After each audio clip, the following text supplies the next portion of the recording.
প্রধান বিচারপতি প্রকাশ্যে যে মারলো ছুরি তার মুছে গেল স্মৃতি। এবার মনে মনে কি ভাববো না ভাই, আব্দুল্লাহর দোষ কি এটাই সে জাতে মুসলমান, আব্দুল্লাহর দোষ কি এটাই সে জাতে মুসলমান। ছাড়ব না কুরআন না ছাড়ব হিন্দুস্তান, এই জন্মভূমির ভালোবাসা আমাদের ঈমান। ছাড়ব না কুরআন। আরেকটা ছেলের কথা বলবো, আপনারা নাম শুনেছেন যার, তার নাম হচ্ছে শহীদ আশফাকুল্লাহ। শুনেছেন আপনারা? হ্যাঁ, সে শহীদ আশফাকুল্লাহর বিয়ের দিন ঠিক হয়ে গেল, বিয়ে হবে। এমন সময় মাকে বলছে, মা তুমি একটু দোয়া করে দাও। বলে কোথায় যাবি বাবা? বলে মা আমি একটু বিশেষ কাজে যাব। কি করতে যাবি? আমি একজনকে মার্ডার করতে যাব। বাবা সে মার্ডার করলে তোকে কি ছেড়ে দেবে? বলছে মা আমি শহীদ হয়ে যাব। বাবা তাহলে তো আমার কোল খালি হয়ে যাবে, তুই আমার একমাত্র ছেলে। না শোনা না, তোর বিয়ের দিন ঠিক করেছি বাবা। তখন সে ছেলে বলছে মা একটা আশফাকুল্লাহ চলে গেলেও তুমি হাজারো আশফাকুল্লাহ শহীদের মা হতে পারবে, এর চেয়ে বড় আনন্দ আর কি আছে মা? এ সময় যদি আমি বিয়েতে মগ্ন হয়ে থাকি, আমার বাসর রাত্রিতে দুশমনরা এসে যদি আমায় মেরে দেয় তাহলেও তো আমি চলে গেলাম মা।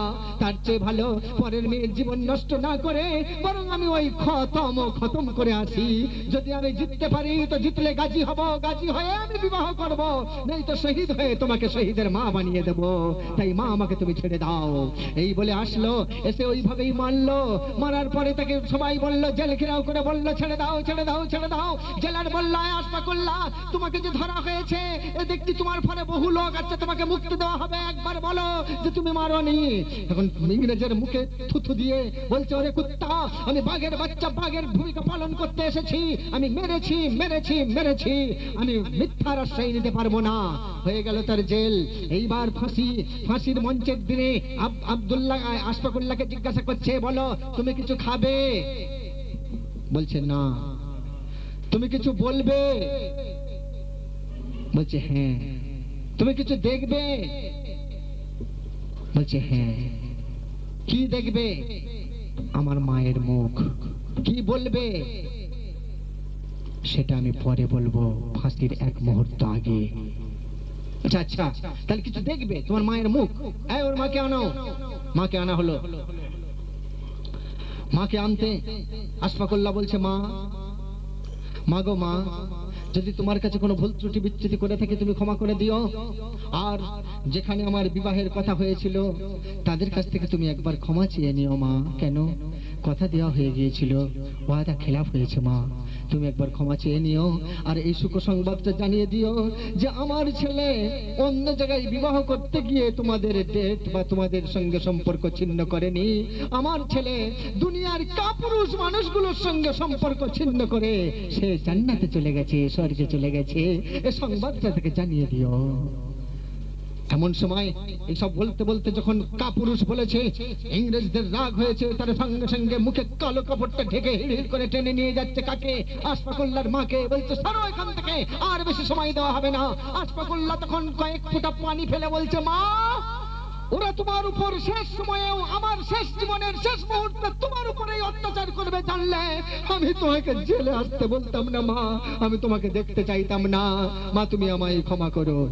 এইবার যখন ফাঁসির মঞ্চে দাঁড়িয়ে গেছে, গলায় ফাঁস পরিয়ে দেওয়া হয়েছে, এমন সময় আশফাকুল্লাহকে বলছে, বলো তুমি কি বলবে? বলছিলে ফাঁসির এক মুহূর্ত আগে বলবো। হ্যাঁ আমি বলবো, আমাকে একবার ওজন করো।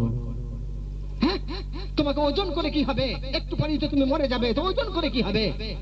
বলছে না, যখন আমাকে জেলে ঢোকানো হয়েছিল আমাকে ওজন করে ঢোকানো হয়েছিল, আর এই কটা দিন আমি জেলে থেকে আমি একটু আমাকে ওজন করাতে চাই যে আমার মাপটা কি হয়েছে। এছাড়া এইটাই আমার ফরিয়াদ, এটা অনুরোধ, শুধু আমাকে একবার ওজন করো। তাই তাকে ওজন করা হলো। ওজন করার পর আশফাকুল্লাহ জিজ্ঞাসা করছে, সেই গলায় দড়ি পরে বলছে, বলুন আমার মাপটা আগের চেয়ে কমেছে? বলছে না। বলছে কি হয়েছে? সেই রকমই আছে? বলছে না। তাহলে কি হয়েছে? বেড়েছে। আশফাকুল্লাহ বুক ফাটা হাসতে হাসতে, দম ফাটা হাসি হাসছে হাসছে। লোকেরা জিজ্ঞাসা করছে, আরে তুমি হাসছো কেন? পাগল হয়ে গেছো নাকি? বলছে না আমি পাগল নয়, নয়। আমি এই জন্য হাসছি যে আমার ওজন যদি কমে যেত আমি হতাম কাপুরুষ আশফাকুল্লাহ। আমার ওজন যা ছিল যদি তাই থাকতাম তাহলে আমি হতাম সুপুরুষ আশফাকুল্লাহ। আমার ওজন যা ছিল ফাঁসির মঞ্চে ফাঁসির আনন্দে আমি যে বেড়ে গেছি এর জন্য আমি হচ্ছি বীর পুরুষ আশফাকুল্লাহ। ইতিহাসে আমার নামে বীর পুরুষ লেখা থাকবে, সেই আনন্দে আমি হাসছি। বলুন না, বলুন না, তার নামটা ইতিহাসের পাতা থেকে মোছা যায় কি? আজ 1 to 10 পর্যন্ত ইতিহাসবিদ ছেলেকে জিজ্ঞাসা করুন সে কোনো বইতে ওই আশফাকুল্লাহ নামটা পাচ্ছে কিনা। তাই আমার ভাইজানেরা, এর জন্য দুর্বলতা কোথায়? দায়ী কারা? এর জন্য দায়ী শুধু আমি আর আপনি, এই মুসলমান ভাইয়েরা, আমরাই দায়ী। আমার মাস্টার মশাই ভাই বাস্তব আলোচনা করতে বলেছেন বলে একটু ইতিহাসের প্রেক্ষাপট টানতে বাধ্য হয়েছি। একটা উদাহরণ আপনাদের খিদমতে রাখবো বলেই। সেটা কি জানেন? সেটা হচ্ছে এই ধরুন, এইটা টোটাল মুসলমান সম্প্রদায়। এটা আমার শেষ বক্তব্য, মনের কথা ভালো করে বুঝবেন। টোটাল মুসলমান সম্প্রদায় এইটা। আপনারা কাগজে ম্যাপ দেখেন তো, ম্যাপে কি থাকে? দেশ ধরুন ভারতবর্ষ কাটলে কয়টুকু দেখায়? একটুখানি দেখাই তো। এইভাবে ধরে নিন সারা দুনিয়ার মুসলমান সম্প্রদায় হলো এইটা। এ থেকে আমি কেটে কেটে বাদ দেব কাদেরকে? এরা হচ্ছে ইয়া নবী সালাম আলাইকা বলা পার্টি, এরা আমাদের ভেতরে নয়। আচ্ছা, এরা কারা? এরা হচ্ছে কবর পুজো করা পার্টি, বাদ দাও, ওরা আমাদের ভেতরে নয়। এরা কারা? এরা হচ্ছে জামাতে ইসলামী হিন্দ, খালি শালারা গদির লড়াই করছে, বাদ দাও। আচ্ছা, এরা কারা? এরা হচ্ছে আপনার ওই তরিকপন্থী, কাদেরিয়া, চিশতিয়া, নকশবন্দিয়া, মুজাদ্দিদিয়া, আশরাফিয়া, কলিমিয়া, বাদ দাও। এরা কারা? এরা হচ্ছে এরা এরা এরা কারা জানেন? এরা হচ্ছে ওই মোটামুটি সব দিকে আছে, যখন যেমন তখন তেমন পার্টি, বাদ দাও। এরা কারা? এরা হচ্ছে জামাতে উলামায়ে হিন্দ, দেওবন্দি রে, বাদ দাও। এরা কারা? এরা হচ্ছে বেরেলি পার্টি, বাদ দাও। এরা কারা? এরা এরা কারা জানেন? এরা মোটামুটি এদের কোনো ধর্মই নেই, সালা নাস্তিক, বাদ দাও। মুসলমান শেষ। নিজেরা নিজেদেরকেই দুর্বল করে দিচ্ছি। কথা বুঝে এলো না? এলো না? নিজেদেরকে নিজেরাই দুর্বল করে দিলাম। একে অন্যের সঙ্গে দুশ্মনীর রেশটাকে বাড়িয়ে সালাম কালাম বন্ধ করে দিয়ে দুশ্মন মনে করে আস্তে আস্তে নিজের মুসলিম কওমকে নিজেরা দুর্বল করে দিচ্ছে। জানেন না, জানেন না আপনাকে শাসন করার জন্য, আপনাকে শোষণ করার জন্য আপনার পাশ থেকে আপনার বন্ধুরা কেমন ষড়যন্ত্র করছে আপনার জানা নেই। কিছুদিন আগে গুজরাটে ঘটে গেল যে দাঙ্গা, আপনারা নিশ্চয়ই অনেকে পেপারে দেখেছেন, কিন্তু ওটা তো নকল। যেটা পেপারে পেয়েছেন ওটা নকল। আসল রহস্য ছিল আমার কাছে, সে রহস্যের কথা আর আমি পেশ করতে পারলাম না সোনা ভাই। 1 to 10 সাজার কথা যদি বলি, আপনার এখানে গায়ের পশমটা প্রত্যেকটা খাড়া হয়ে যাবে যে কি ধরনের সাজা শাস্তির চক্রান্ত আগে থেকে করা হয়েছিল আর কেমন করে তাদেরকে ছন্নছাড়া করা হয়েছে, একবারে পথের ভিখারি নিস্তেনাবুদ করে দেওয়া হয়েছে। আজ সেই দৃশ্য আপনার পাশে উঠে আসবে না তা নয়। তাই নিজেরাই নিজেদেরকে দুর্বল করেছি। প্রত্যেকটা গোষ্ঠী জানে, প্রত্যেকটা কওম জানে যে মুসলমানরা আর কিছু হোক আর নাই হোক ওরা ভালো ভোট ব্যাংক, ভোট ব্যাংক খুব ভালো। সেই জন্য ইলেকশনের সময় বাবু কেমন আছেন, যখনই ইলেকশনটা পার হয়ে যায় শালাকা চেনে না, তখন হয়ে যায় ওরা সিমিল লোক, ওরা লাদেনের লোক। আজ দাড়িওয়ালা, টুপিওয়ালা, পিরহানওয়ালা রাস্তায় চলা খুব মুশকিল। বাসে উঠলে লোকেরা পা ফেরকে বসে, ও যেন সিট আছে মনে করে আমার পাশে বসে না পড়ে। কেন এত ঘৃণিত, এত পদদলিত, লাঞ্ছিত, অপমানিত কেন? কাদের জন্য? আমরা নিজেরাই নিজেদেরকে শেষ করে দিতে চলেছি। ইলেকশনের সময় যখন পার্টির নেতা মিটিং দেয়, বেলা 3টা থেকে যখন মিটিং শুরু হয়, বেলা 4টের সময় আসরের নামাজের টাইম হয়। কোন একটা মুসলমানকে বলতে শুনেছেন, স্যার, কমরেড, আপনি 10 মিনিটের জন্য মিটিংটা বন্ধ করুন, আমার সঙ্গে 150 মুসলমান বন্ধু এসেছে, আমরা এখানে মোট প্রায় 600-700 মুসলমান আছি, আমরা এই ময়দানে নামাজ পড়ে নেই বলতে দেখেছেন কোন মিটিং এ? ও মিটিং এ জানেওয়ালা ভাইরা একটু জবাব দিন, দেখেছেন ইতি আগে কোনদিন দেখেন না? মাগরিবের সময় মিটিং চলে, ওইটা ইম্পর্টেন্ট টাইম, মানে প্রধান বক্তা যিনি থাকেন তিনি প্রায় মাগরিবের সময় আগে ওঠেন, তাই না? ঠিক মাগরিবের 10 মিনিট কি 15 মিনিট আগে উঠবেন।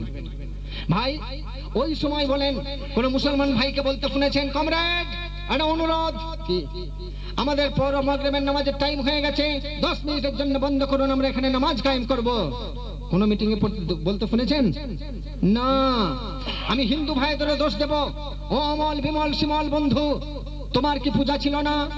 সন্ধ্যার পরে তোমাকে যে পূজা করতে হয়, সূর্য ডোবার পরেই তোমাকে যে শাঁখ বাজাতে হয়, তোমাকে যে ধূপ দিতে হয়, তোমার যে ঘন্টা মারতে হয়, আর ঠাকুর মশাই যখন সেই সময় বলতে থাকেন ওম নমস্তে সতেতে জগৎ করণৈ নমস্তে চিতে সর্বলোকাশ্রয়ায় নমো দৈত্য তত্ত্বায় মুক্তি প্রদায় নমো ব্রহ্মণে ব্যাপিনে শাশ্বতাই তমেকং শরণ্যং তমেকং বরেণ্যং তমেকং জগৎপালকং সপ্রকাশম তমেকং জগৎকর্ত্রী পত্রী প্রহত্রী তমেকং পরং নিশ্চলং নির্বিকল্পম ভয়ানং ভয়ং ভীষণং ভীষণানম।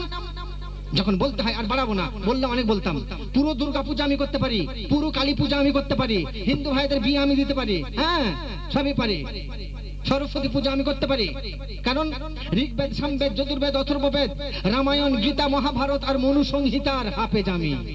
শুধু কোরআন মুখস্থ করে ছেড়ে দিইনি, আমার হিন্দু ভাইদের ওই গ্রন্থগুলো আমি মুখস্থ করেছি আর আজ পর্যন্ত মুখস্থ করে চলেছি।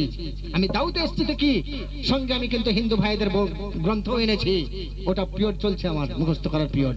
তো দোস্ত আমার, সেই জন্য এই অল্প সময়ের মধ্যে কি আপনাদের খিদমতে রাখবো বলুন? আজ আপাতত এখানেই শেষ করব, তবে এইটুকু বলে শেষ করব যে হিন্দু ভাই আপনার লজ্জা করে না যে আপনি আপনার ধর্ম থেকে কি করে পার্টির মিটিং এর দিকে ধাবিত থাকেন? আপনার কি হুকুম নেই, সনাতন ধর্মের হুকুম নেই যে সন্ধ্যার পর যখন সূর্য ডুবে যাবে তখন তুমি মন্দিরে গিয়ে 2 ঘন্টা বাজাও? তো হিন্দু ভাই কেন যায় না? ও মুসলমান ভাই, তোমার মুয়াজ্জিন যখন তোমাকে ডাক দেয় আল্লাহু আকবার আল্লাহু আকবার, আল্লাহ সব থেকে বড়, আল্লাহু আকবার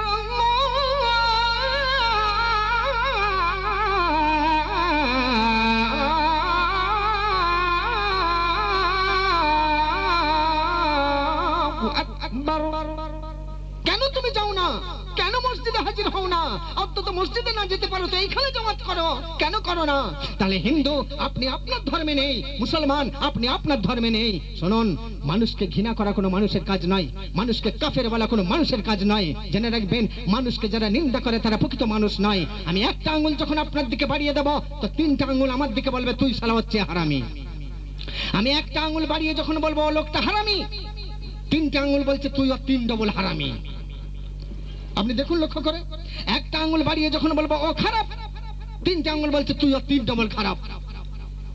একটা আঙ্গুল বাড়িয়ে যখন বলবো ও ভালো, 3টা আঙ্গুল বলছে তুই তো 3 ডবল ভালো। আমার হাতই আমার সাক্ষী দিচ্ছে। এই রকম হাসরের ময়দানে হাত সাক্ষী দেবে। প্রমাণ কি? কোরআন শরীফের 23 পারার সূরা ইয়াসিনের মধ্যে লেখা আছে আল ইয়াউমা নাখতিমু আলা আফওয়াহিহিম ওয়া তুকাল্লিমুনা আইদিহিম ওয়া তাশহাদু আরজুলুহুম বিমা কানু ইয়াকসিবুন। আল ইয়াউমা, ওই দিনেতে, নাখতিমু আলা আফওয়াহিহিম, নিজের জবানের উপর লাগাম মেরে দেওয়া হবে, মোহর মেরে দেওয়া হবে। ওয়া তুকাল্লিমুনা আইদিহিম, কথা বলবে হাতগুলো। ওয়া তাশহাদু আরজুলুহুম, সাক্ষী দেবে পাগুলো। বিমা কানু ইয়াকসিবুন, সব পরিষ্কার হয়ে যাবে, কোনো কিছু গোপন থাকবে না। এই দুনিয়ার বুকে আমিও পরখ করে দেখলাম যে সত্যি তো আমি একটা মানুষকে যখন 1 আঙ্গুল দেখাই তো 3 আঙ্গুল সাক্ষী দিচ্ছে ওরে তুই হচ্ছে খারাপ, তাহলে আমি খারাপ কেন বলবো? আসুন না ভালোটাই বলি। ও ভাইজান, আল্লাহ রাসূলের আদর্শ ছিল মানুষকে আপন করে নেওয়া, কাফেরকে পর্যন্ত বুকে জড়িয়ে নেওয়া। এই নবীর আদর্শ ছিল। যদি এই আদর্শ নবীর মধ্যে না থাকতো তাহলে কোন মুসলমান হতো না, ইসলাম ফেলাতো না, ইসলাম ধর্ম প্রচার হতো না, প্রসার হতো না। একটা মানুষ ছটছট, একটা ছেলে ছটছট করে মসজিদে পেচ্ছাপ করে দিল, মসজিদে নববীতে পেচ্ছাপ করে দিল। আজ আপনার ঘরে যদি মসজিদে পেচ্ছাপ করে কেউ, আপনি তাকে রাখবেন? মারধর করবেন না? ভাই মারবেন কি মারবেন না? একটা হিন্দু লোক গায়ের কম যদি উঠে পায়খানা করে বা পেচ্ছাপ করে দেয়, মারবেন কি মারবেন না? বলবে শালা সাম্প্রদায়িক বাদাতে এসছে, মার রে শালাকে মার। হ্যাঁ, আল্লাহ রাসূল দুজাহানের বাদশা সাহাবাদেরকে নিয়ে বসে আছেন, এক ধারে বসে আছেন, অপর দিকে একটা বাচ্চা ছেলে উঠে ছটছট করে পেচ্ছাপ করে দিল। এমন সময় সাহাবীরা বলছে হুজুর পেচ্ছাপ করছে, গরহিত কাজ করছে, আপনি আদেশ করুন এখনই ওকে ধরে নিয়ে আসি, মারি। আল্লাহ নবী বললেন এই চুপ করে বসো, চুপচাপ বসো। ও যখন শুরু করেছে ওকে শেষ করতে দাও, শুরু করেছে শেষ করতে দাও। সাহাবীরা বসে গেলেন, তার পেচ্ছাপ করা কমপ্লিট হলো। তারপর হযরত ওমর ছিলেন রাগী সাহাবা, উনি তেড়ে ফেড়ে বললেন, হযরত আর ইরশাদ কোন পালাবে এক্ষুনি, ওকে ধরে আনি। এই ওমর চুপ, বসো। বসে গেলেন। আমার নবী দুজাহানের বাদশা আস্তে আস্তে উঠলেন। কেন? জোরে সোরে উঠলে বাচ্চাটা ভয়ে হয়তো পালিয়ে যাবে। আস্তে আস্তে উঠে সেই জায়গায় দাঁড়িয়েই মুচকি মুচকি হাসতে হাসতে বললেন, বাচ্চা খোকা, সোনা খোকা, শোনো বাবা, একটু দাঁড়াও, ওইখানে দাঁড়াও। বাচ্চাটা সাহস হলো। কেন? আমাকে যদি মারবার উদ্দেশ্য থাকতো উনি অমন করে বলতেন না। দাঁড়িয়ে গেল। তারপর নবী আমার টুক টুক করে আসলেন। আসার পর বাচ্চাটা যখন দাঁড়িয়ে আছে, তো নবী পাক লম্বা, এইখানে তার মাথা, কোমরের সোজা মাথা। তখন আমার নবী হাঁটু গেড়ে জমিনে বসলেন, মসজিদের চাতালে বসলেন। মুখ দুজনের সমান যখন এলো, আমার নবী দুজাহানের বাদশা সেই বাচ্চাটার কাঁধের উপরে আস্তে করে হাতটা রাখলেন, রেখে বললেন, বাবা খোকা, তোমার নাম কি?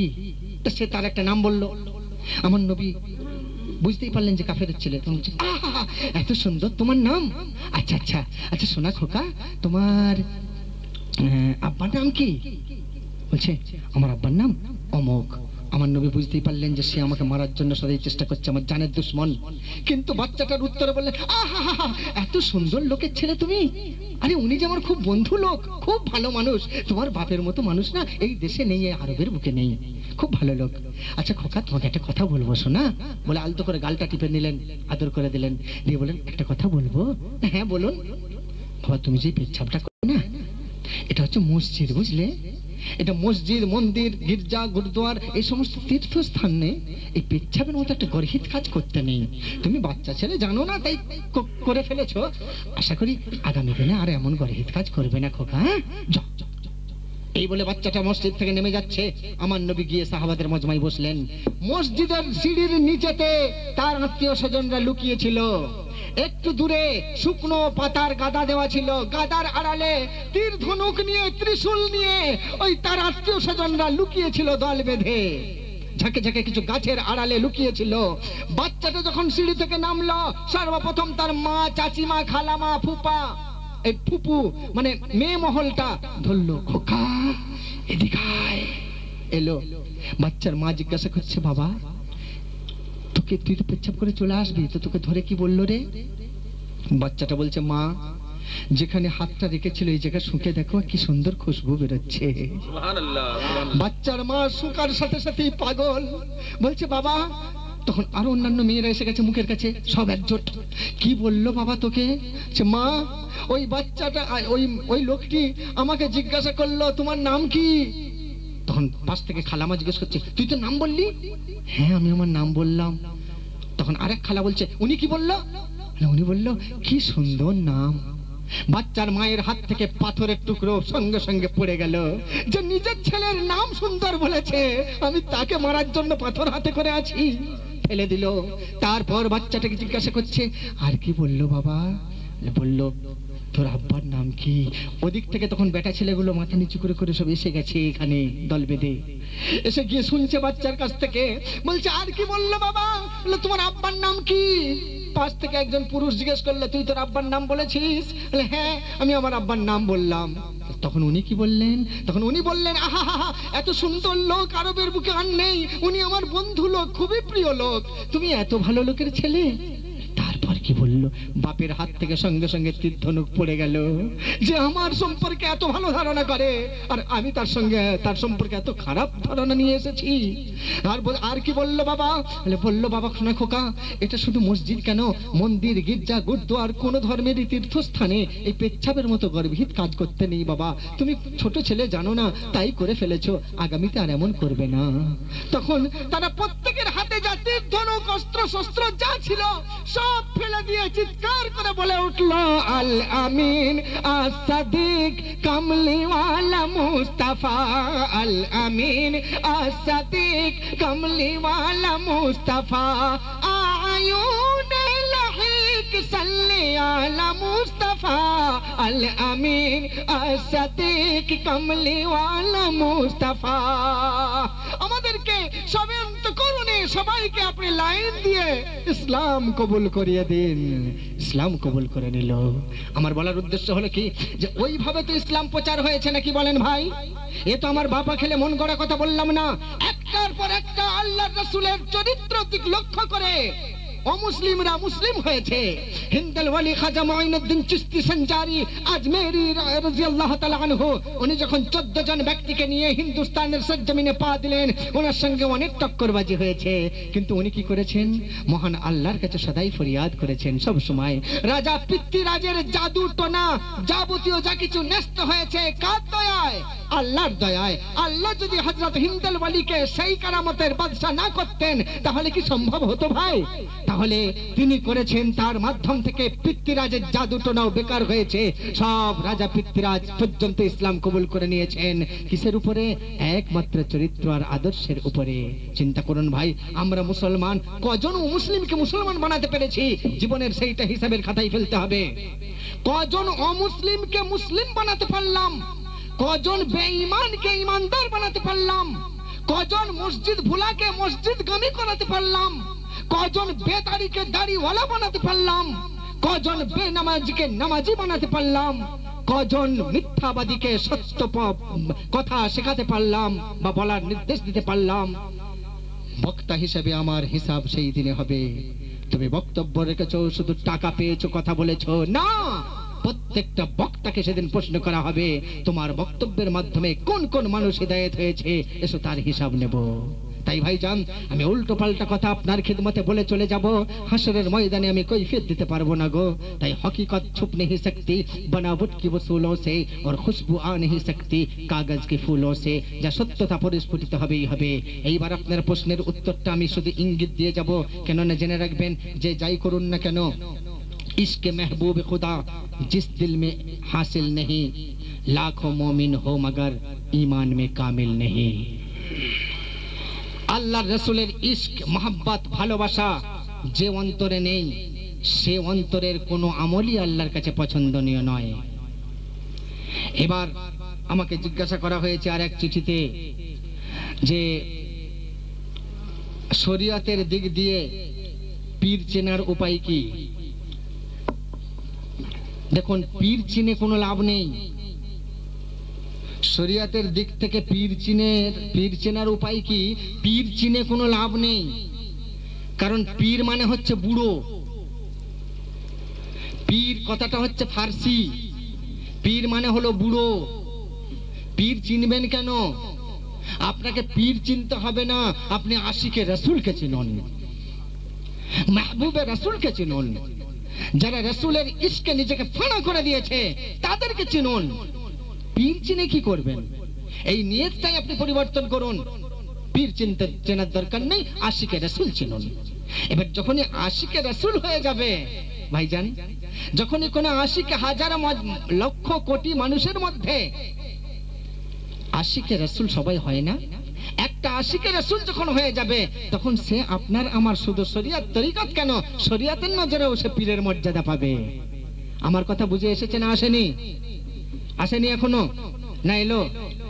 ভাই, ইশকে রাসূল যদি তার অন্তরে বিদ্যমান হয় তাহলে সে ফানা হতে পারবে, আর যখন ফানা হতে পারবে তখন অন্য সাধারণের নজরে সে পীরের আসন দখল করবে। কিন্তু কোনো পীর বলবে না যে আমি পীর, কেউ বলবে না যে আমি পীর। বলবে ভাই? কেউ বলে আমি পীর? না, আপনাকে চিনে নিতে হবে। এইবার আপনি জিজ্ঞাসা করেছেন উপায় কি, তো খুব সহজ উপায় আপনাকে বলে দিই। যাকে আপনি পীর সাহেব মনে করেন, আপনি তাকে নামাজ পড়াতে দাঁড় করান। সে যখন নামাজের ইমাম হবে, আপনি শুধু লক্ষ্য করুন যে তিনি সালাম ফেরানোর পরে কি করেন। সালাম ফেরানোর পরে যে মুনাজাত করা হবে, দোয়া করা হবে, এই দোয়ার শেষে তিনি কি বলে দোয়াটা সমাপ্ত করেন। খুব ইম্পর্টেন্ট কথা বলছি ভাই, কোনো কথা যদি মনে রাখতে না পারেন তো এই কথাটা মনে করে করে যান। যখন তিনি দোয়া করেন, সেই দোয়ার শেষে কোন কথা বলে উনি শেষ করেন? কেন? একটা অতীব সত্য কথা, আগেকার দিনে মুরব্বীরা কোরআন শুদ্ধ পড়তে পারতেন না, আলাম তারা না বলে তারা এলাম তারা বলতো। ইয়াকা নাবুদু না বলে তারা হয়তো ইয়াকা নাবুদু ইয়াকা নাস্তাইন বলতো, ভুলভাল বলতো। কিন্তু তাদের ফুঁকে, তাদের একটা দমে কলেরা, বসন্ত, মহামারী রোগ ভালো হয়ে যেত। কি গো মুরব্বী সাহেব বলেন, ভালো হতো না? ভালো হয়ে যেত। আর এখন আসলাম হাবিব হাফেজ কারি, আপনি একটু পানি পড়ালেন, আমি সারা কোরআন পড়ে পানিতে দম করে দিলাম, শালার ছেলের একটু বাতাস লাগা ভালো হয়নি সেই পানি খেয়ে, আমস্যা পায়খানা সারে না। মায়ের দুধ খেয়ে যে বমি করছিল ঘন ঘন, সে বমিটা সারাতে পারছি না, সারা কোরআন গুলে খাইয়ে দিচ্ছি। কেন? এখানেই এটা পরিস্ফুটিত হয়ে গেল, ইশকে মেহবুব খুদা জিস দিল মে হাসিল নেই। সেই যে আমপাড়া পড়া মৌলবী অশুদ্ধ পড়েছে, তার অন্তরে নবীর ইশক ছিল, নবীর মোহাব্বত ছিল, ভালোবাসা ছিল, তাই তার ফুকে কাজ হয়েছে। আর আমরা গাড়ি গাড়ি কিতাব পড়েছি, কিন্তু কিতাব পড়েও আমাদের ফুকে কাজ হয় না, সব কিতাব পড়া বেকার হয়েছে। এবার বলবো কিতাবি আলেম আর বেকিতাবি আলেম। ভাই আমরা তো সুন্নি মুসলমান, নাকি বলেন না? কিতাবি মুসলমান, সুন্নি মুসলমান, তার মানে শুনে মুসলমান। তাহলে পড়ে মুসলমান নয়, আমরা শুনে মুসলমান। এখন আমরা ভাবছি না কিতাব যে না পড়বে সে মৌলবী নয়, সে আলেম নয়, সে হাফেজ নয়, সে কিছু নয়। ভাইজান যদি কিতাবে লেখা থাকে সাঁতার কাটার সময় এরকম এরকম করতে হয়, হাতগুলো পা এরকম এরকম করতে হয়, আর 30 বছর ধরে যদি একটা ছেলে পড়ে মুখস্থ করে, সে পানিতে নামলে সাঁতার কাটতে পারবে? আমার কথা মনে হয় আপনারা বুঝতে পারলেন না। পারবে? বলছে পারবে। আরেকবার বলি, একটা বইয়ে লেখা আছে 30 বছর ধরে ছেলেটা পড়ে এলো বইটা, যে বইটাতে লেখা আছে সাঁতার, পানিতে সাঁতার কাটার সময় হাতগুলো এরকম এরকম করতে হয় আর পাগুলো এরকম এরকম করতে হয়। যে ছেলেটা পড়ে এলো 30 বছর পড়ার পর, সেই ছেলেটা যদি পানিতে নামে তো সাঁতার কাটতে পারবে? পারবে না। কিন্তু তার কিচ্ছু পড়াবার দরকার নেই, কোন সাঁতার কারক বন্ধুর সাথে, পাকা লোকের সাথে 2-1 দিন যদি হাত ধরে প্র্যাকটিস করে, একটু নাকে মুখে পানি ঢুকবে, কিন্তু আস্তে আস্তে সাঁতার শিখে যাবে, যাবে না? হ্যাঁ, অনুরূপ জেনে রাখবেন যে আগেকার আমপাড়া পড়া মৌলবীদের যে তরিকা ছিল সেটা হক তরিকা ছিল। তারা পড়ায় কমজোর থাকতে পারে, কিন্তু ইমানি জোশ তাদের ভিতর ছিল, তাদের ফুঁকে কাজ হতো। আর এখন কম্পিউটারের যুগে সবকিছু ছোট হচ্ছে।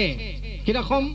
আগেকার দিনে 40 বছর আগে ইমাম সাহেবরা দোয়া করতেন, দোয়ার শেষে বলতেন লা ইলাহা ইল্লাল্লাহ, লা ইলাহা ইল্লাল্লাহ, লা ইলাহা ইল্লাল্লাহ মুহাম্মাদুর রাসূলুল্লাহ সাল্লাল্লাহু আলাইহি সাল্লাম বলে মুখে হাত দিয়ে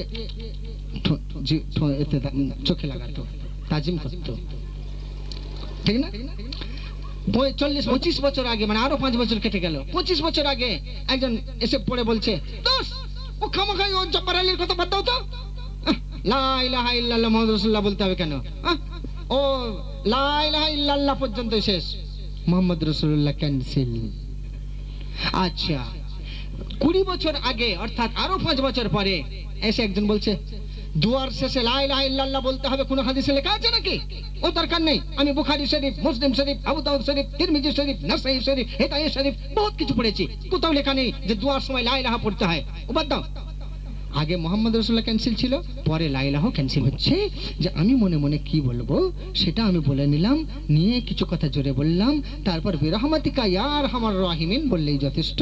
ও লা ইলাহাও দরকার নেই, মুহাম্মদও দরকার নেই। ঠিক আছে, তাই হোক বাবা, ও যা বলছে তাই বলছে। 15 বছর আগে ও দোয়া জোরে জোরে করবার কোনো যুক্তি নেই।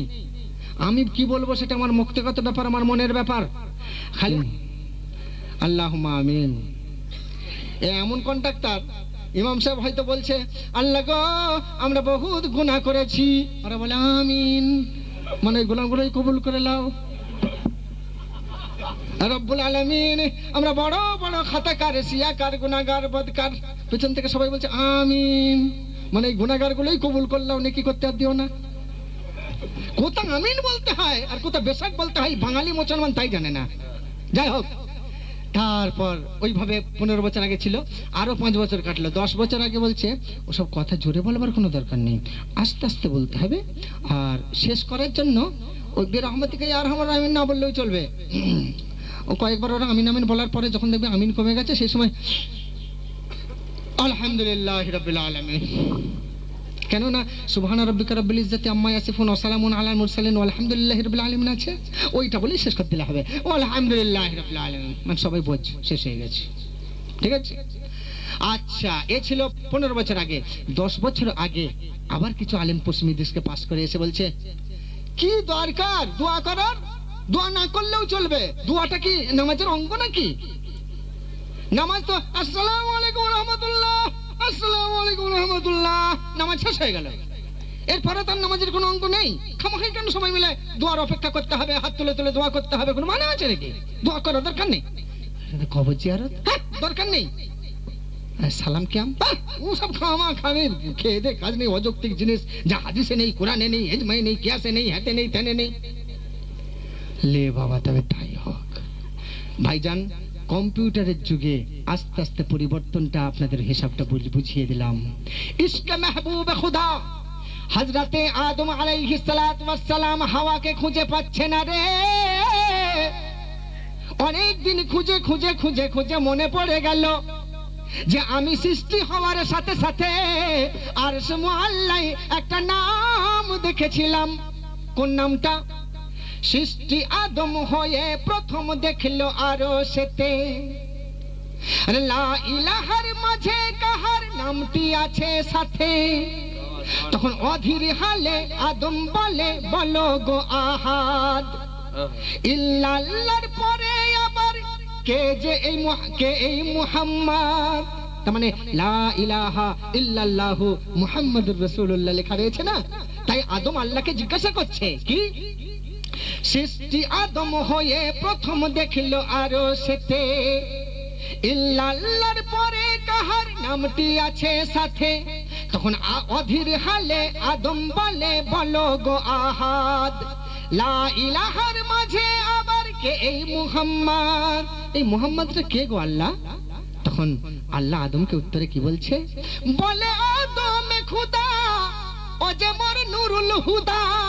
সুবহানাল্লাহ, সুবহানাল্লাহ। বলে আদম খুদা ও যে মোর নূরুল হুদা।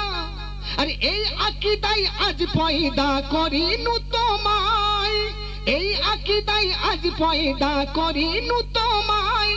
সাবধান, জিনের মতো অবিরত রবে না ফিতনায়। তোমার আগে আমি জিনকে তৈরি করেছিলাম, সেই জিনেরা ফিতনা ফাসাদ করতে, তাই আমি আবার তোমার মাটি দিয়ে মাটির মানুষ তৈরি করেছি। জিনের মতো অবিরত রবে না ফিতনায়। মনে রেখো, মোর ফরমান মানাই ঈমান, মোর ফরমান জানাই ঈমান মানিবে সদায়। ঝর ঝর ঝর নূর যে খোদার দূর মদিনায় বয়, আজ প্রভাতে সেথায় যেতে মন যে আমার চাই। তাহলে যাকে আদমকে সৃষ্টি করে যার ইঙ্গিত দিয়ে দিলেন, শিখিয়ে দিলেন, আদমের মনে পড়ে গেল আমি হাওয়াকে খুঁজে পাচ্ছি না। ওগো আল্লাহ, আপনার নামের সঙ্গে যে নামটি জোড়ানো রয়েছিল সেই মুহাম্মদ নামের ওসিলা দিচ্ছি, আমার হাওয়াকে আপনি পাইয়ে দেন। বাস সঙ্গে সঙ্গে হাওয়ার সাক্ষাৎ পেয়েছিল। জোরে বলেন সুবহানাল্লাহ, আর একটু জোরে বলেন সুবহানাল্লাহ। হযরতে ঈসা আলাইহিস সালাতু ওয়াস সালাম, যাকে যিশু বলে, আমার নবীর ওসিলা দিয়ে, আমার নবীর সদকা দিয়ে বাবা বাদশার ঘরে লালন পালন হওয়ার সুযোগ পেয়েছিল। হযরতে মুসা নবী মুসা আলাইহিস সালাতু ওয়াস সালাম মাছে ইউনুস আলাইহিস সালাতু ওয়াস সালাম মাছের উদরের মধ্যে হজম হলেন না।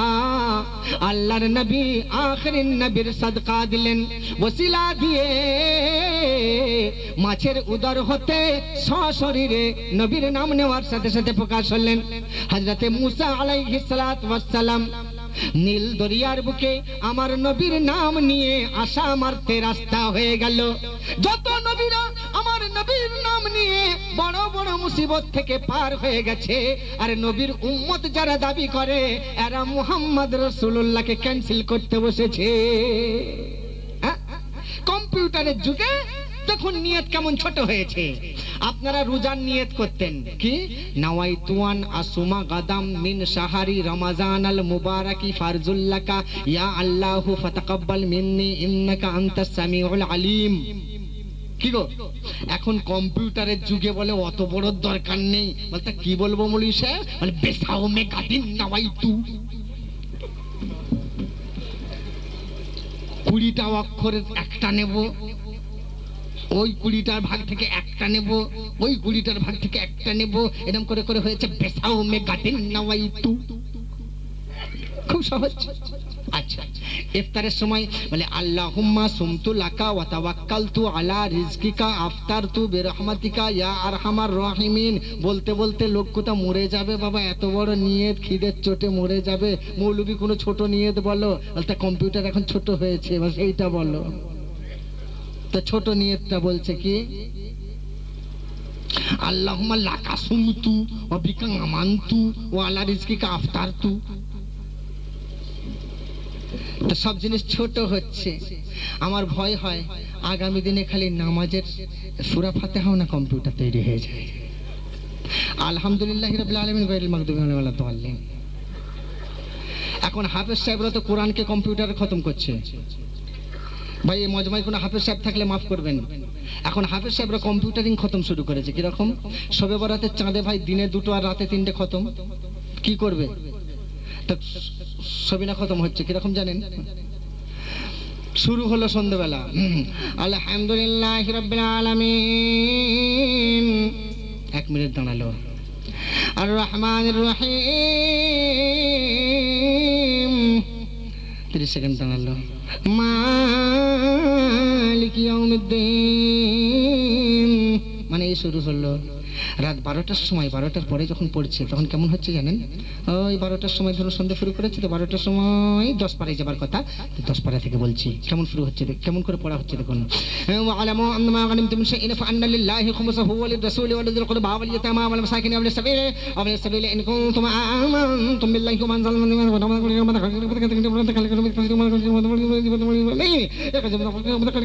মানে কিছুই বোঝা যাচ্ছে না, খালি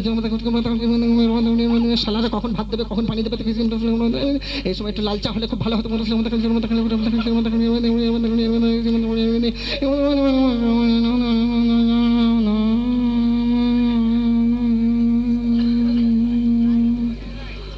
মানে ঘুমিয়ে পড়েছে।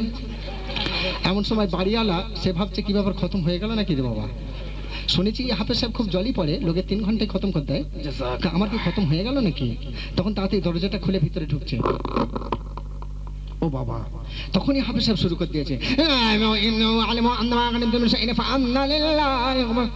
তখন চাচা জিজ্ঞেস করছে, হাফেজ সাহেব জি আপনি ঘুমিয়ে পড়েছিলেন? এ তখন ভাবছে সব বোনাস, তাহলে টাকা তো কম দেবে। তখন বলছে, না চাচা আমি ঘুমাই। তাই তো মাইক বন্ধ হয়েছিল। চাচা তুমি জানো নি কোরআনের সেজদার আয়াতগুলো সব আস্তে আস্তে পড়তে হয়।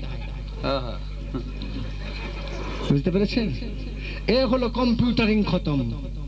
ওইরকম করে শুয়ে খানিকক্ষণ ঘুমিয়ে নিয়ে আবার ভোরবেলা যখন পাখি ডাক দেবে সেই সময় আলামতারা থেকে শুরু করবে। খতম হয়ে গেছে কখনো। ভাই সাহেব আমার, আমি দুঃখ আর বেদনা নিয়ে বলছি, আপনাদের হাসাবার জন্য নয়, ভেতরটা আমার হু হু করে উঠছে যে একই জমানা এলো। কোন ব্যবসাদারির জামানা, কোন কম্পিউটারের জামানা যেখানে আল্লাহর ইবাদতকে কম্পিউটারে ছোট করা হচ্ছে। না না না না, খবরদার ওই চালে ফাঁসবেন না। আপনারা যে প্রশ্ন লিখে দিয়েছেন ভাই, কাউকে দুঃখ দেওয়াটা, কারোর নামে আঙুল তুলে কথা বলাটা আসলাম হাবিবের কাজ নয়। আসলাম হাবিব নিজের ব্যক্তিগত মত পোষণ করে, কিন্তু কারোর বিরোধিতা করে না। তাই আপনারা যারা বিরোধ মন্তব্যে বসে আছেন, আমি তাদের কাছে হার স্বীকার করছি, তাদের মন ভরাতে পারলাম না। কিন্তু যদি বুদ্ধিমান হন তো আমার বক্তব্যের মাধ্যমে বুঝে নেবেন যে আমি কি বলতে চেয়েছি। অতএব কারো বিরুদ্ধে আমি আপনাদের কাছে বলে যেতে পারবো না যে অমুক খারাপ তমুক খারাপ। এই খারাপ বলার ভালো বলার বিচার ক্ষমতা আমার নেই। আমার অতি অল্প এলেম, আমার এই পাল্লায় আমি খারাপ ভালো মাপতে পারি না গো, মাপতে পারি না।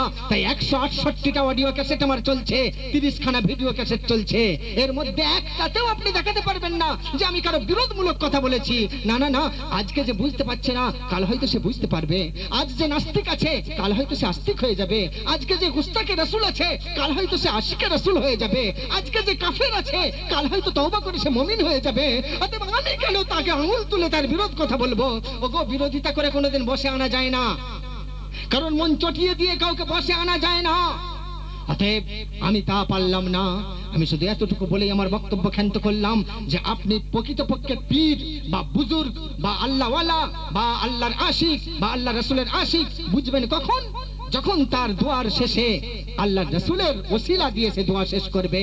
কেননা রাসূলের ওসিলা ছাড়া কোনো দোয়া কবুল হয় না, রাসূল পাকের ওসিলা ছাড়া কোনো দোয়া কবুল হয় না, রাসূলের ওসিলা ছাড়া কোনো ইবাদত কবুল হয় না, রাসূলের ইবাদত ছাড়া রাসূলের एग्जांपल বা রাসূলের নাম ছাড়া, রাসূলের ওসিলা ছাড়া কোনো বندگی কবুল হয় না।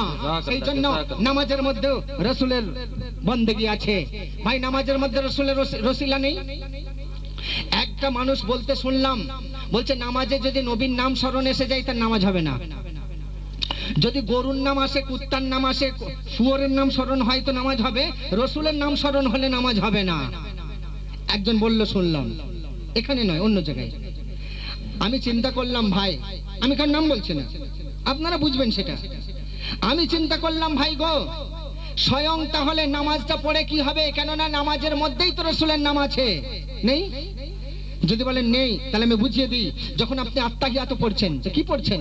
আত্তাহিয়াতু লিল্লাহি ওয়াস সালাওয়াতু ওয়াত তাইয়্যিবাতু আসসালামু আলাইকা আইয়ুহান নাবিয়্যু ওয়া রাহমাতুল্লাহি ওয়া বারাকাতুহু আসসালামু আলাইনা ওয়া আলা ইবাদিল্লাহিস সালিহিন আশহাদু আল্লা ইলাহা ইল্লাল্লাহু ওয়া আশহাদু আন্না মুহাম্মাদান আবদুহু ওয়া রাসূলুহু।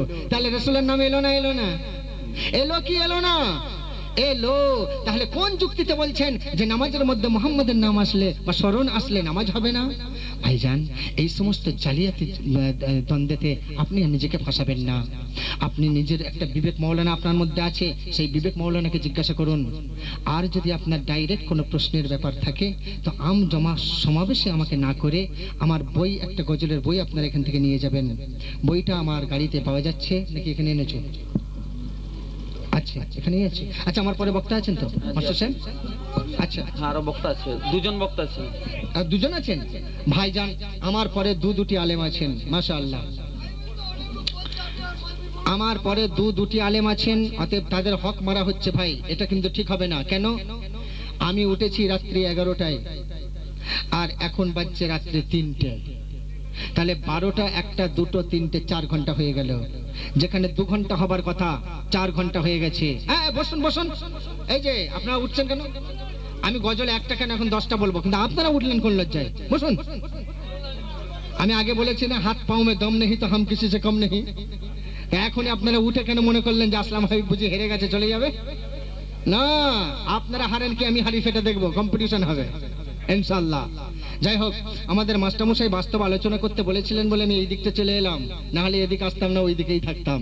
তো দোস্ত, আমি আপনাদের খিদমতে গজল একটা গাইবো। হ্যাঁ, কেন আমি কথা দিয়েছি যে আমার ঠিকানাটা বলবো গজলের মাধ্যমে। কি, আমার 2 রকম বই আছে, একটাই 50 খানা আর একটাই 47 খানা। একটা বইয়ের দাম পড়ছে 15 টাকা আর একটা বইয়ের দাম মাত্র 10 টাকা। একটা গজল নিতে গেলে, যেমন আপনি ক্যাসেটে শুনেছেন, মা ফাতেমার চাদরের কি করি বর্ণনা, কুল মখলুকাত আজো সেই চাদরের দিওয়ানা। শুনেছেন না?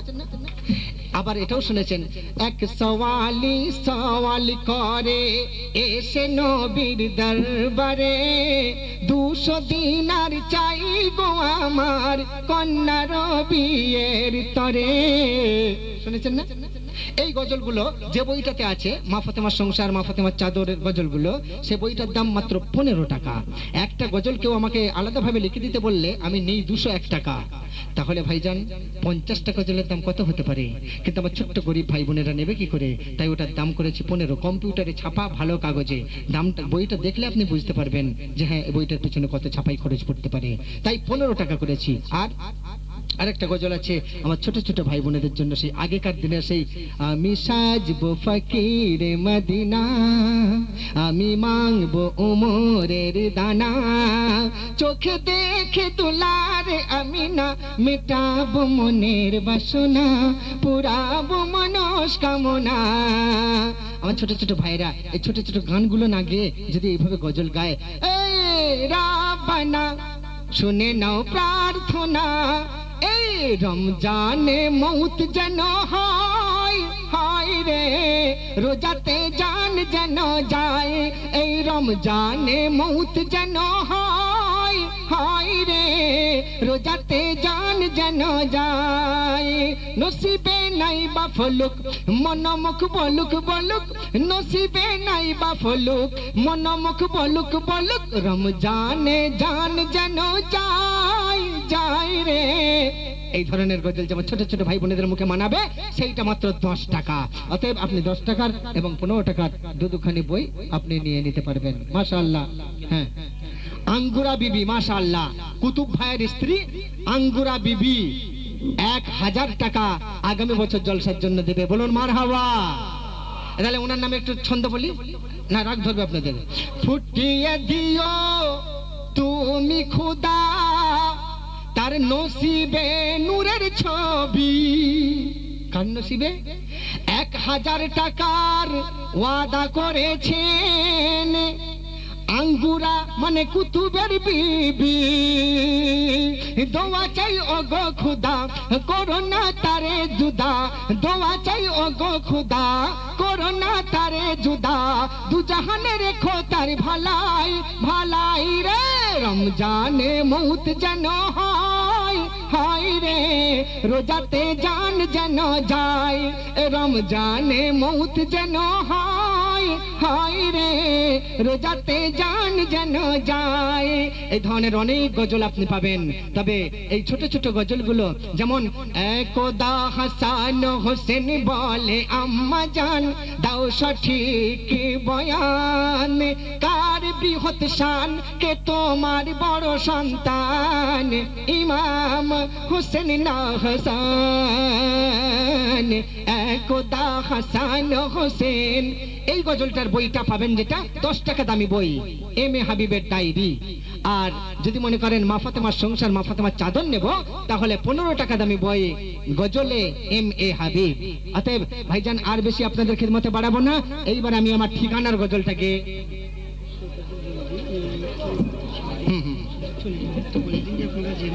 না না না আপনারা এখনই কেউ বিদায় নেবেন, যাবেন না, সব বই কিনতে এসছে, আপনারা কেউ যাবেন না, আপনারা যথারীতি সবাই বসবেন। আমাদের পরবর্তী আরো বক্তা একাধিক রয়েছেন, ইনশাল্লাহ ফজর পর্যন্ত এই অনুষ্ঠান চালিয়ে যাবেন, আপনারা কেউ খবরদার চলে যাবেন না। আর শুনুন, আমি যদি আপনাদের কারোর মনে কোনো দুঃখ দিয়ে থাকি, কেউ যদি আমার কথাই কোনো বেদনা পেয়ে থাকেন, ব্যথা পেয়ে থাকেন, আল্লাহর ওয়াস্তে আমাকে মাফ করবেন ভাই। কেন? আমি সবাইয়ের একটা মানুষ, সবাইয়ের মন ভরাতে পারবো এটা কখনো একটা মানুষের দ্বারা সম্ভব নয়। তাই অনেক কিছু আপনাদের খিদমতে রাখতে বা দিতে আমার বাকি রয়ে গেল। ইনশাল্লাহ আল্লাহ যদি চায়, পীর ও মুর্শিদের নজরে কারণ থাকলে আগামী দিনে তা চেষ্টা করা যাবে ইনশাল্লাহ। আপাতত এখানে শেষ করব, আমি আমার ঠিকানার গজলটা গাই। আমি যাদের অজানা শুনুন আমার ঠিকানা, আমি এসে গেছেন, পরবর্তী বক্তা এসে গেছে, হ্যাঁ আচ্ছা আচ্ছা বাস, তাহলে আর দেরি করছি না ভাই, উনি এসে গেছেন যখন। আমার ঠিকানা ওই বইয়ের শেষ পৃষ্ঠায় আছে, একটু তাকবীরের ধ্বনি দেন। নারায়ে তাকবীর, আল্লাহু আকবার, নারায়ে রিসালাত, ইয়া রাসূলুল্লাহ, নারায়ে রিসালাত, ইয়া রাসূলুল্লাহ, উলামায়ে আহলে সুন্নাত জিন্দাবাদ। দরুদ নজর পেশ করুন। আল্লাহুম্মা সাল্লি আলা সাইয়্যিদিনা। তো অনেক সময় বাকি আছে, পরপর দুজন বিখ্যাত বক্তা এখনো বাকি আছেন। আর একটা বিশেষ ঘোষণা, মৌলানা মোবারক হোসেন সাহেব তিনি কামরার মধ্যে রয়েছেন। কেন্দ্র গ্রামের যদি কোনো লোক এই জলসায় হাজির থাকেন, তোনাকে দেখা করুন, বিশেষ দরকার ওনার রয়েছে। এখন আপনাদের সামনে আমি তুলে দিচ্ছি, আমি নিজে গুলসিতা বুস্তা ইত্যাদি কিতাব উনি পড়িয়েছেন, আমরা পড়েছি। তো বিরাদরান ইসলাম, এখন আমার উস্তাদকে দিচ্ছি, আপনারা সকলেই বই কিনে আস্তে আস্তে নিজের জায়গাতে বসে যান। আপনারা ওইভাবে এলোমেলো না হয়ে, এখনো ফজরে 1-1.5 ঘন্টা বাকি রয়েছে, এই সময়ের মধ্যে আচ্ছা একবার উঠুন, সকলেই সালাত ও সালাম পড়ুন। ইয়া নবী সালাম আলাইকা या रसूल सलाम अलैका, या हबीब सलाम अलैका, सलावातुल्लाह अलैका या रसूल अल्लाह।